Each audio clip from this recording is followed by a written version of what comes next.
everything on the internet is not good. Oh, there's insight. See, that's why you come to the show, because I state the obvious so profoundly. But let me just tell you, I have made a decision. It's like a new thing this year. It's one of my 2016 things. I refuse to read comments after articles.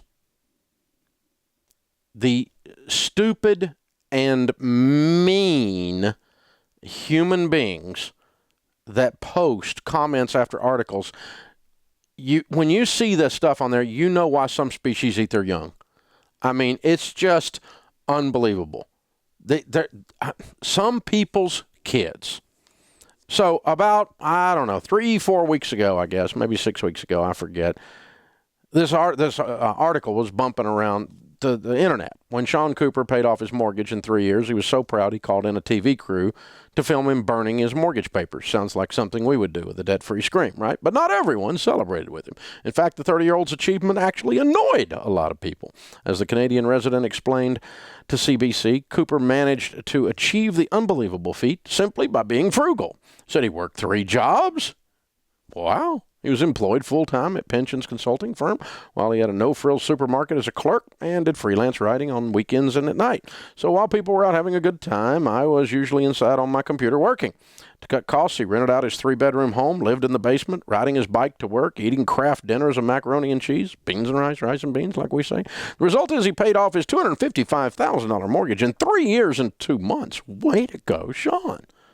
It's an achievement many would be proud of, but some did not like Cooper's industriousness and were scathing of his frugal lifestyle.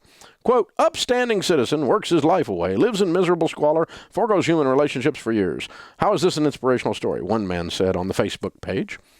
Digital courage by morons, in other words. Others didn't want to applaud another example of white privilege. Yet another privileged white man. What's this got to do with race? Bragging about how he did it on his own. But did anyone notice how big his down payment was, or the fact he had a $75,000 full-time job? He paid off $255,000 in 3 years. Let me tell you what color this is. Green, you morons. Unbelievable. God. Oh, stupid liberals. Unbelievable. Even his work ethic had some fired up. So he took 3 jobs when people are struggling to get one. So the lady says, so he took 3 jobs when other people are struggling to get one so that he can pay his debt off faster while others are trying to find a job and they struggled. Well, I think we know why you didn't get a job, Eeyore. Whew.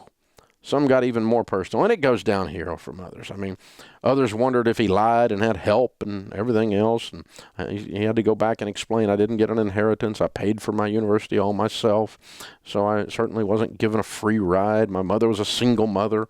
I paid her $600 a month to rent when I was living in her basement, saving up the down payment. He acknowledged the social life was a problem, but he paid a price to win, and on and on and on and on. And this guy, it became this big argument. Because the guy wanted to manage his money and his life his way, and it offended a bunch of victims out there. And so we thought, I read the article on the air whenever it was, a few months or a few weeks back. I don't remember, 5-6 weeks ago when it came out. And gave him a big high five just through the airwaves. And it turns out that Sean had never had the opportunity to do his debt-free scream for 11.5 million people on the Dave Ramsey Show. So James, our producer, reached out and found him, and we've got him on the line in Toronto, Canada. Hey, Sean, how are you, man? I'm doing really well. How are you, Dave? Better than I deserve.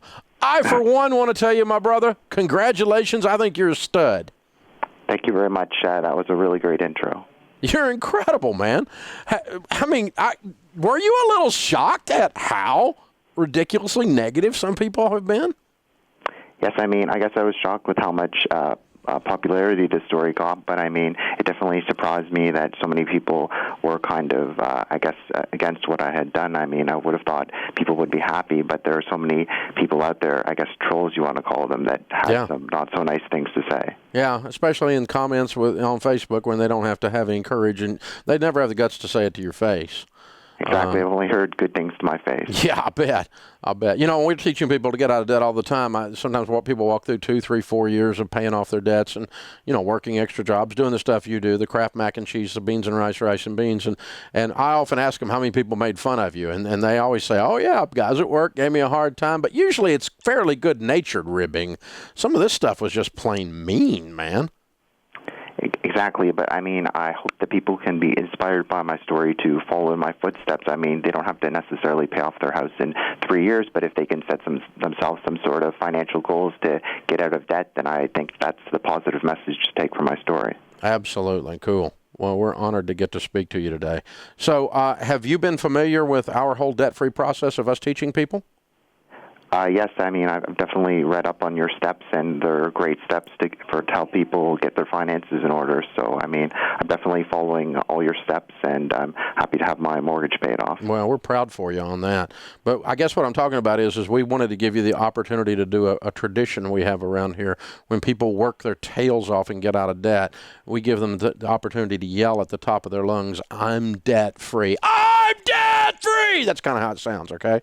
And so we wanted to call you up and give you that opportunity. Would you like to do that? Yes, I'm just at my office now, but I'll try to do as loud as I can. All right, brother. It's an honor to talk to you, and our congratulations to you. We think you're a fine human being. Thank you. All right, count it down. Let's hear a debt-free scream from Sean Cooper, Toronto, Canada. I'm debt-free. That's an office yell. Okay, that's perfect, Sean. Well done. Good job, dude. Well, it's good to talk to you, sir. Hey, guys, thanks for watching. If you enjoyed this video, click the subscribe button to get the latest content and check out these other great clips from the show. I want to write a song. I want to own my own business. I want to make more money. Those aren't goals. Those are wishes. My New Year's resolution is to make more money this year. It's a wish.